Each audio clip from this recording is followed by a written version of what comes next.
CPM Kannur ജില്ലാ സെക്രട്ടറിയായി MV ജയരാജനെ വീണ്ടും തെരഞ്ഞെടുത്തു. നേരത്തെ ഉണ്ടായിരുന്ന 2 ക്ഷണിതാക്കൾ ഉൾപ്പെടെ പുതിയ 11 പേരടങ്ങുന്ന ജില്ലാ കമ്മിറ്റി സമ്മേളനം തെരഞ്ഞെടുത്തു.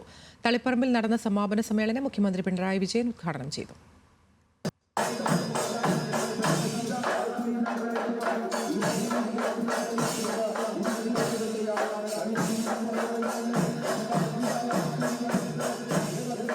ലോക്സഭാ തെരഞ്ഞെടുപ്പിലെ പരാജയ കാരണങ്ങൾ അടിസ്ഥാനമാക്കി ജില്ലയിലെ പാർട്ടിയെ ശക്തിപ്പെടുത്താനുള്ള തീരുമാനത്തോടെയാണ് CPM കണ്ണൂർ ജില്ലാ സമ്മേളനം തളിപ്പറമ്പിൽ സമാപിച്ചത്.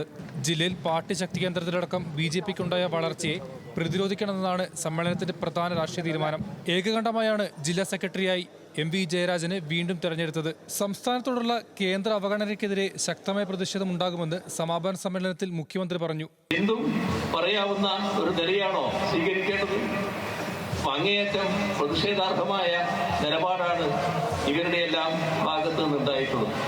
ഒരു തരത്തിലും അംഗീകരിക്കാൻ പറ്റാത്ത സമീപനം. ഇതിൽ നാടിനെ ഒന്നിച്ചു നിൽക്കാൻ കഴിയണം. പയ്യന്നൂരിലെ വിഭാഗീയതയിൽ നടപടി നേരിട്ട V കുഞ്ഞികൃഷ്ണനെ ജില്ലാ കമ്മിറ്റി ഉൾപ്പെടുത്തി. നേരത്തെ ക്ഷണിതാവായിരുന്നു കുഞ്ഞികൃഷ്ണൻ.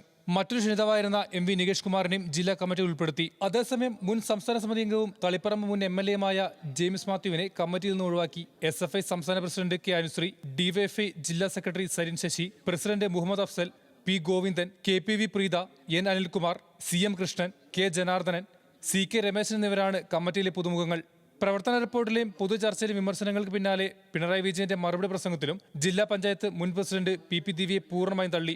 നവീൻ ബാബുവിന്റെ മരണത്തിൽ PP ദിവ്യയ്ക്ക് ജാഗ്രത കുറവുണ്ടായെന്ന് പറഞ്ഞ പിണറായി വിജയൻ ഉത്തരവാദിത്തപ്പെട്ട പദവിയിലിരിക്കെ പുലർത്തേണ്ട ജാഗ്രത ദിവ്യയ്ക്ക് ഉണ്ടായിട്ടില്ലെന്നും ചൂണ്ടിക്കാട്ടി. പത്തനംതിട്ട ജില്ലാ ഘടകം സ്വീകരിച്ച നിലപാടുകളിൽ തെറ്റില്ലെന്നും പിണറായി വിജയൻ വിശദീകരിച്ചു. മുസ്ലിം ന്യൂനപക്ഷ വിഷയങ്ങളിലെ പാർട്ടിയുടെ നിലപാടുകൾ പ്രീണമായി ചിത്രീകരിക്കപ്പെട്ടതെന്ന് പിണറായി വിജയൻ പറഞ്ഞു. എതിരാളികളുടെ പ്രചരണം ഒരു പരിധിവരെ വിജയിച്ചുവെന്നും ഏക സിവിൽ കോഡ്, പാലസ്തീൻ വിഷയങ്ങളിലെ നിലപാടുകൾ തെറ്റിദ്ധരിക്കപ്പെട്ടോ എന്ന് ഗൗരവത്തിൽ പരിശോധിക്കണമെന്നും മുഖ്യമന്ത്രി സമ്മേളനത്തിൽ പറഞ്ഞു. ന്യൂസ് മലയാളം, കണ്ണൂർ.